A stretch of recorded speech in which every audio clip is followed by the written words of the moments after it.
किसी ने बड़ा प्यारा सवाल किया है। सवाल है कि आप कहते हो कि बैठकर दोपहर को 3 बजे सारे काम छोड़कर श्री सुखमनी साहब जी का पाठ सुन लिया करो, कर लिया करो।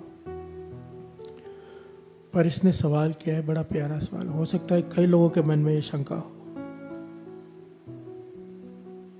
कि हमें पंजाबी नहीं आती, हम पंजाबी नहीं हैं, हमें गुरुमुखी भी नहीं आती, हमें सुखमनी साहब जी का पाठ समझ में भी नहीं आता, पर क्योंकि आप कहते हैं हम बैठकर सुनते हैं, क्या हमें फल मिलेगा पाठ सुनने का?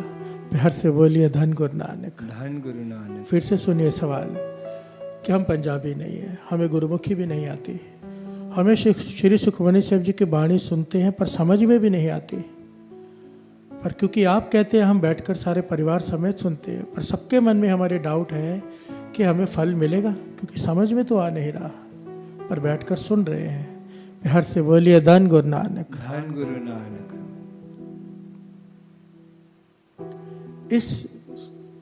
इसका जवाब ना बड़ा ही प्यारा ऐतिहासिक घटना में है, गुरु अर्जन देव जी महाराज का समय की। 5वें गुरु नानक गुरु अर्जन देव जी महाराज के समय की घटना।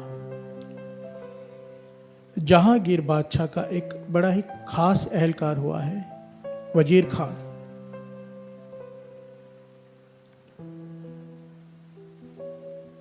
ऐतिहासिक घटना है साध संगत जी। वजीर खान को जलोदर का रोग हो गया। जलोदर का रोग कहते हैं पेट में पानी भर जाता है, ना आदमी सो सकता है, ना बैठ सकता है, ना चल सकता है, बस पीड़ा में रहता है, तकलीफ ही तकलीफ, दर्द, हर वक्त दर्द, चीसें पड़ती हैं अंदर, दर्द उठते हैं, कराता है। इतनी बुरी हालत उसकी, सारे वैद्यों ने हाथ जोड़ दिया, भी हमसे इलाज नहीं हो सकता, इसका कोई इलाज नहीं है। अब जहांगीर का खास एहलकार है, वो बहुत बड़ी हवेली में रहता है।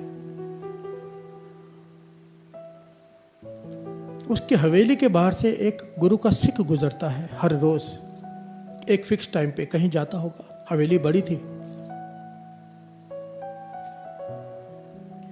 हवेली बड़ी थी तो हवेली को घूम के जाता था, बड़ी हवेली को, और जब तक वो वहां से चल कर जाता था कुछ पढ़ता था, जोर जोर से कुछ पढ़ते हुए जाता था।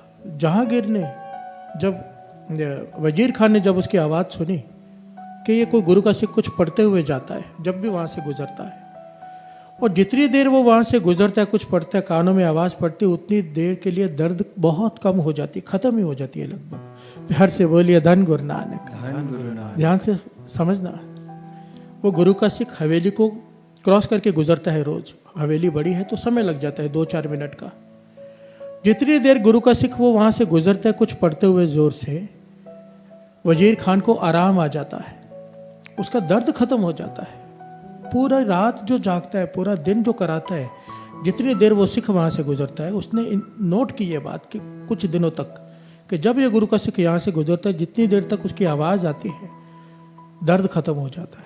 प्यार से बोलिए धन गुरु नानक, धन गुरु नानक। तो वजीर खान ने उसे अपने पास बुलाया और कहा, हे गुरु के सिख, ये तू क्या पढ़ता है? जब जब तू यहाँ से पढ़ते हुए गुजरता है, मैं बहुत रोगी हूँ, कोई इलाज नहीं जो मेरा रोग है जलोदर का। आज उस रोग को क्या कहते हैं मुझे पता नहीं, उसका नाम क्या है साइंस में, पर आज भी ये रोग है जिसमें पेट में पानी भर जाता है, सुना है मैंने। तो इतनी तकलीफ है, पर जब तू गुजरता है कुछ पढ़ते हुए यहाँ से, वो तू क्या पढ़ता है? क्योंकि जब तक वो जो तू पढ़ता है कानों में आवाज़ पड़ती है, दर्द ठीक हो जाता है। तो गुरु के सुख ने कहने लगा, ये तो मेरे 5वें गुरु नानक गुरु अर्जन देव जी द्वारा रचना की गई बानी श्री सुखमनी साहब जी है। प्यार से बोलिए धन गुरु नानक, धन गुरु नानक। मेरे गुरु अर्जन देव जी महाराज ने इस बाणी की रचना की है, और ये कहा है कि ये देह अरोगता के लिए है। इसमें कई बार है इस बाणी में, तो हम सिखों ने इस बाणी को याद कर लिया है कि जब समय मिले बाणी को पढ़ते हुए बड़ा ही रस आता है, बड़ा ही मन जुड़ता है, तो ये बाणी हम पढ़ते रहते हैं। तो वजीर खान ने हाथ जोड़ दिया उस गुरु सिख के आगे, कहने लगा, मुझ पे तरस कर।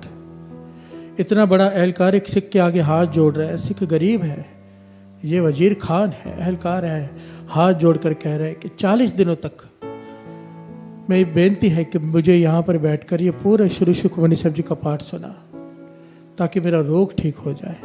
प्यार से बोलिए धन गुरु नानक, धन गुरु नानक, धन गुरु नानक। धन गुरु नानक। जब इसने इतनी विनम्रता से बेनती की और देखा कि इतने दर्द में है ये, गुरु के सिख को तरस आ गया। इस सिख का नाम आया है भाई भागू, इतिहास में इसका नाम भाई भागू आया है। भाई भागू कहने लगे, ठीक है वजीर खान, मैं रोज आकर इस समय पे तुझे श्री सुखमनी साहब जी का पाठ सुना दिया करूंगा। साथ संगत जी 40 दिनों तक वजीर खान बैठकर, 2 आसन लग जाते थे, एक आसन जमीन पर धरती पर बैठकर वजीर खान बैठता था, एक आसन पर गुरु का सिख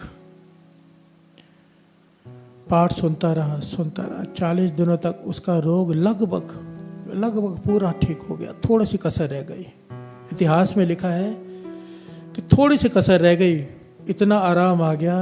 वजीर खान ने हाथ जोड़े आखिर में, कहने लगा, हे गुरु के सिख, तूने इतना तरस किया है मुझ पर, श्री सुखमनी साहब जी का पाठ 40 दिन सुनाया है, अब जिसने ये वाणी की रचना किया उसके दर्शन भी करा दे। प्यार से बोलिए धन गुरु नानक, धन गुरु नानक। तो भाई भागो वजीर खान को कहाँ ले गया? श्री हरमंदिर साहब, जहाँ पर गुरु अर्जन देव जी महाराज संगतों को दर्शन दे रहे हैं, विराजमान है। वजीर खान ने चरणों में मस्तक रखा और जोर जोर से रोने लगा। गुरु अर्जन देव जी महाराज मुस्कुरा के कहने लगे, वजीर खान, तकलीफ दूर हो तो गई है, अब क्यों रो रहा है? तो वजीर खान कहने लगा, पातशाह, थोड़ी कसर रह गई है, अब तरस करो, पूरी तरह ठीक कर दो, पूरी तरह ठीक कर दो। तो यहाँ पर गुरु अर्जन देव जी महाराज ने वड्याई दी अपने भक्तों को, वड्याई दी गुरु के सिखों को, वड्याई दी संतों महापुरुषों को। गुरु अर्जन देव जी कहने लगे, अगर ठीक कराना है तो बाबा बुड्ढा जी वहाँ सेवा करा रहे हैं, उनसे जाकर बेनती करो, वो ठीक कर सकते हैं। प्यार से बोलिए धन गुरु नानक, धन गुरु नानक। गुरु का सिख गुरु को आगे रखता है, पर गुरु खुश होता है अपने सिख को आगे करके। प्यार से बोलिए धन गुरु नानक, धन गुरु नानक। हर अपनी वड्याई पावंदी जन का जयकार कराए। प्यार से बोलिए धन गुरु नानक, धन गुरु नानक। वजीर खां जहाँ बाबा बुड्ढा जी सेवा करवा रहे थे वहाँ चला गया और हाथ जोड़कर बेनती की कि गुरु अर्जन देव जी महाराज ने भेजा है, मेरा जलोदर का रोग है, तो कसर रह गई है, ठीक कर दो, बहुत तकलीफ में हूँ। तो बाबा बुड्ढा जी रोह में, क्रोध में, जिसे हम क्रोध कहते हैं, महापुरुषों को क्रोध नहीं आता, रोह होता है। एक्चुअली चेक करना था, महापुरुष जब क्रोध करते हैं ना उसके पीछे कारण होता है। उन्होंने चेक करना होता है कि सिख खड़ा कहाँ पे है, सेवादार सह सकता है कि नहीं सह सकता है। प्यार से बोलिए धन गुरु नानक, धन गुरु नानक। तो बाबा बुड्ढा जी ने कहा गुस्से से कि मैं यहाँ पे सेवा कराने बैठा हूँ कि लोगों की बीमारियाँ ठीक करने बैठा हूँ? गुस्से से कहा, परे हट के खड़े हो जा, दूर हो जा मुझसे। तो वजीर खान देखिए साथ संगत जी, इतना बड़ा एहलकार है, उसकी हुकूमत चलती है, पर सर झुका के हाथ जोड़कर साइड में खड़ा हो गया, आंखों में आंसू है, कुछ बोला नहीं, सह गया और काफी देर तक खड़ा रहा। बाबा बुड्ढा जी देख रहे हैं, चेक कर लिया कि इसमें विनम्रता है, अहंकार नहीं। प्यार से बोलिए धन गुरु नानक, धन गुरु नानक। जब तकरीबन 25-30 मिनट बीते तो फिर वजीर खान ने बेनती की कि मेरा रोग ठीक कर दो। तो बाबा बुड्ढा जी की जो सर पे टोकरी पड़ी थी, इतिहास में लिखा है, वो टोकरी उन्होंने वजीर खान के पेट पर दे मारी। प्यार से बोलिए धन गुरु नानक। जैसे ही टोकरी पेट पर लगी, सारा पानी बाहर आ गया और उसका रोग हमेशा के लिए ठीक हो गया वजीर खान का। यहां पर सवाल ये था, जिसने सवाल पूछा था कि हम पंजाबी नहीं हैं, हमें गुरुमुखी भी नहीं आती, सुखमनी साहब जी का पाठ सुनते हैं, आप कहते हैं इसलिए सुनते हैं, समझ में भी नहीं आता, तो क्या हमें फल मिलेगा? अब जरा ध्यान दीजिए, वजीर खान के यहाँ से जब भाई भागू जी गुजरते थे हवेली के यहाँ से, उसे नहीं पता था ये क्या है, उसे तो ये भी नहीं पता था कि ये श्री सुखमनी साहब जी का पाठ है, वाणी है गुरु की, तब भी उसका रोग ठीक हो गया। प्यार से बोलिए धन गुरु नानक, धन गुरु नानक। वाणी की ताकत को समझिए। अगर वाणी को समझ कर विचार कर पढ़ेंगे, उसकी तो बात कहीं नहीं, उसकी तो तुलना ही नहीं हो सकती। पर जिसे वाणी की समझ नहीं है, ज्ञान नहीं है, बाबा नंद सिंह जी ये पंक्तियां पढ़ाया करते थे, दुख रोग संताप उतरे सुनी सच्ची वाणी। केवल सुनने से, यहां पे यह नहीं लिखा जिसने समझी, सिर्फ सुनी, दुख उसके दुख दूर, रोग दूर, संताप कलेश सब दूर, सुनी सच्ची वाणी। केवल सुनने से, जो केवल वाणी को सुनते भी हैं, समझ नहीं आ रही अब तक, उनके भी ये दुख दर्द और रोग दूर हो जाते हैं। प्यार से बोलिए धन गुरु नानक। धन गुरु नानक। वाणी कह रही है, दुख रोग संताप उतरे सुनी सच्ची वाणी। दुख रोग संताप उतरे सुनी सच्ची वाणी। बाबा नंद सिंह जी से भी किसी ने यह सवाल किया था कि नाम जपने में मन नहीं लगता। बाबा नंद सिंह जी ने उदाहरण दिया, आग में हाथ जानबूझ के डालो या अनजाने में, आग ने हाथ को जला देना है। वाणी मन जोड़ के पढ़ो या बिना मन जोड़ के, जोड़ के पढ़ोगे तो बहुत बेअंत लाभ है, कोई तुलना नहीं। पर बिना मन जुड़े भी अगर पढ़ते हो तो भी आग ने हाथ तो जला ही देना है, वाणी ने पाप तो जला ही देने हैं। प्यार से बोलिए धन गुरु नानक। और सुनते सुनते समझ आनी शुरू हो जाती है। और सारी श्री गुरु ग्रंथ साहिब जी की वाणी में सुखमणि साहिब जी की वाणी एक ऐसी वाणी है जो समझना बड़ा आसान है। अगर आप सहज में पढ़ेंगे ना, अपने आप समझ आनी शुरू हो जाती है। सिंपल है, सिमरो सिमर सिमर सुख पाओ, कल कलेश तन माहे मिटाओ। इसमें क्या समझाना है? प्यार से बोलिए धन गुरु नानक। धन गुरु नानक। और आस्ते आस्ते समझ आनी शुरू हो जाती है, फिर तो रस आना शुरू हो जाएगा, ज्ञान आना शुरू हो जाएगा। पर फिर भी इसकी महिमा कहीं नहीं जा सकती जो बैठकर सुनते हैं। सुनने का लाभ तो दास ने पहले भी बताया था। वाणी कहती है, पवित्र पवित्र पवित्र पुनीत, कहते पवित्र सुनते पुनीत। जो सुनते हैं ध्यान लगाकर वाणी को, उन्हें 3 गुना फल है पढ़ने से ज्यादा का। प्यार से बोलिए धन गुरु नानक। इसलिए मन में कभी भी ये नेगेटिव ख्याल नहीं लाना कि हमें वाणी समझ में नहीं आती। हम सुन रहे हैं, क्या फल मिलेगा? एक तिल नहीं पर नैक काल है। एक पंक्ति भी सुनी हुई व्यर्थ नहीं जा सकती। एक पंक्ति, किनका एक जिस जी बसावे, ताकि महिमा गनी ना आवे। किनका एक जिस जी बसावे, ताकि महिमा गनी ना आवे। एक घटना याद आ गई।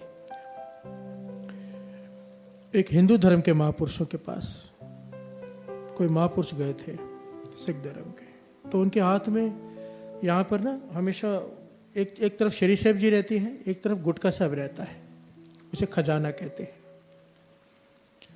तो उन्होंने कहा ये क्या है? कहने लगे ये गुटका साहब है, श्री सुखमणि साहब जी के बाणी और नित्यनेम साहब का गुटका। तो कहने लगे दर्शन करा दो। तो उन्होंने श्री सुखमणि से हाथ धोए, श्री सुखमणि साहब जी का गुटका पकड़ा और खोला ऐसे, और कहने लगे ये क्या लिखा हुआ है? पंजाबी में था। तो उन्होंने पढ़ के बताया, क्या पंक्तियाँ थी?